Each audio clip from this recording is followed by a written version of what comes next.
1945 ഹിറ്റ്ലറുടെ നാസിപ്പടിയെ ഇല്ലാതാക്കിയെങ്കിൽ 2025 ഹമാസിനും അതേ വിധിയെന്ന് ഇസ്രയേൽ പ്രധാനമന്ത്രി Benjamin Netanyahu.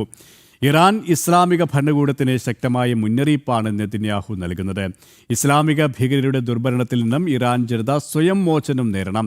നിലവിലെ ഭരണകൂടത്തെ അധികാരത്തിൽ നിന്നും ഒഴിവാക്കിയാൽ സമ്പന്നവും സമൃദ്ധവുമായ രാജ്യം സ്വപ്നം അല്ലെന്നും ഇറാൻ ജനതയോട് നെതന്യാഹു പറഞ്ഞു.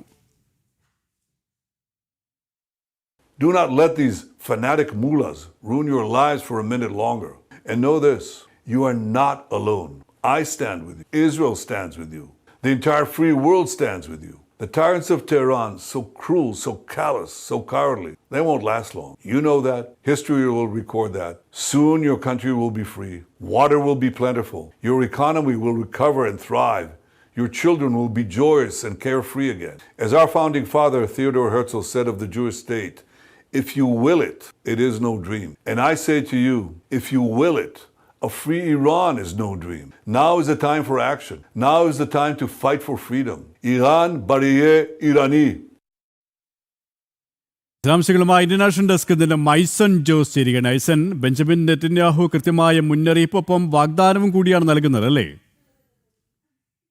നെതന്യാഹു നൽകുന്നത് ഒരു വാഗ്ദാനം തന്നെയാണ് സുരേഷ്. നമുക്ക് മനസ്സിലാക്കാൻ സാധിക്കുന്നത് ഇറാനിൽ നിലവിലെ സാഹചര്യത്തിൽ ഇറാനെ സംബന്ധിച്ചിടത്തോളം വലിയ തോതിൽ ഒരു ആക്രമണം ഇറാനെതിരെ ഇസ്രായേൽ നടത്തുകയും ഇറാന്റെ പ്രതിരോധ ശേഷിയെ ഏതാണ്ട് പൂർണ്ണമായി തന്നെ തകർക്കുകയും ചെയ്ത ഒരു സാഹചര്യമാണ് നിലനിൽക്കുന്നത്.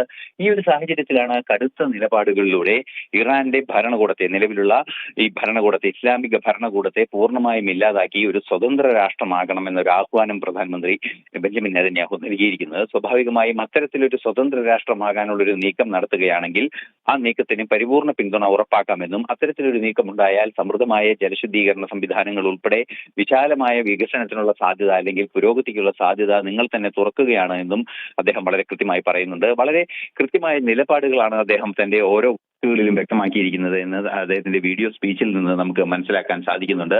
നിലവിൽ നമുക്ക് ലഭ്യമാകുന്ന അല്ലെങ്കിൽ ഈ വീഡിയോ സ്പീച്ചിലെ വിശദാംശങ്ങൾ പരിശോധിക്കുമ്പോൾ ഇറാനെതിരെ ഇനിയും ശക്തമായ പോരാട്ടങ്ങൾ ഉണ്ടാകേണ്ടതുണ്ട്. ആ പോരാട്ടങ്ങൾ ഉയർന്നു വരേണ്ടത് ഇറാന്റെ മണ്ണിൽ നിന്ന് തന്നെയാണ് എന്ന കൃത്യമായ ഒരു ബോധ്യം തന്നെയാണ് അദ്ദേഹം കൃത്യമായി മുന്നോട്ട് വയ്ക്കുകയും ചെയ്യുന്നത്. മാത്രമല്ല, ഈ ഇറാന്റെ ഇസ്ലാമിക ഭീകര സ്വഭാവമുള്ള ഭരണകൂടത്തെ ഒഴിവാക്കണമെന്ന് ആദ്യ വാക്കിൽ നമ്മൾ കേട്ട ആ ശബ്ദശകലത്തിൽ ആദ്യ വാക്കിൽ തന്നെ അദ്ദേഹം പറയുന്നു. മാത്രമല്ല, വിശാലമായ ഇസ്രായേൽ എന്ന ചരിത്രവും ആത്മീയവുമായ ലക്ഷ്യം തനിക്കുണ്ട്. അതായത് നേരത്തെ നമ്മൾ സൂചിപ്പിച്ചതുപോലെ പല വിഷയങ്ങളും നേരത്തെ തന്നെ സൂചിപ്പിച്ചിരുന്നു. അതായത് 1945 ഹിറ്റ്ലറുടെ നാസിപ്പടയെ ഒഴിവാക്കിയെങ്കിൽ 2025 ഹമാസിനെ ഒഴിവാക്കുമെന്ന കൃത്യമായൊരു നിലപാട് അദ്ദേഹം അറിയിക്കുന്നുണ്ട്. ഇതിൽ നിന്നെല്ലാം തന്നെ മനസ്സിലാക്കാൻ സാധിക്കുന്നത് ഗാസ എന്ന കേവലമായ ഒരു രാഷ്ട്രം അല്ലെങ്കിൽ കേവലമായ ഒരു പ്രദേശം മാത്രമല്ല, മറിച്ച് ഇറാനും അതുപോലെ തന്നെ ഹിസ്ബുള്ളയുടെ നിയന്ത്രണത്തിലുള്ള പ്രദേശങ്ങൾ, ലെബനനിലുള്ള ഹിസ്ബുള്ളയുടെ നിയന്ത്രണത്തിലുള്ള പ്രദേശങ്ങളെല്ലാം തന്നെ ഒരുമിപ്പിച്ച് ഒരു ശക്തമായ ജനാധിപത്യ സംവിധാനത്തിലേക്ക് കൊണ്ടുവരിക, അവിടെയുള്ള ഭീകര സ്വഭാവമുള്ള സംഘടനകളെ അതായത് അധികാരത്തിൽ നിന്ന് ഒഴിവാക്കുക, ജനാധിപത്യം പുനഃസ്ഥാപിക്കുക എന്ന വിശാലമായ ലക്ഷ്യം തനിക്കുണ്ടെന്ന് കൃത്യമായി അദ്ദേഹം പറയുന്നു. വിശാല വാഗ്ദത്ത ദേശം എന്ന് പറയുന്ന വിശാല ഇസ്രായേൽ എന്ന ഉത്തരവാദിത്വമാണ് തന്നിൽ അർപ്പിച്ചിട്ടുള്ളത് എന്നും അദ്ദേഹം വളരെ കൃത്യമായി മാധ്യമങ്ങളോട് ഇന്നലെ ലോകത്തോട് സംവദിക്കുന്ന വേളയിൽ കൃത്യമായി അറിയിക്കുകയും ചെയ്യുന്നുണ്ട്. ശരി, ഐസൻ ജോസ് ആണ് വിശദാംശങ്ങൾ നൽകിയത്.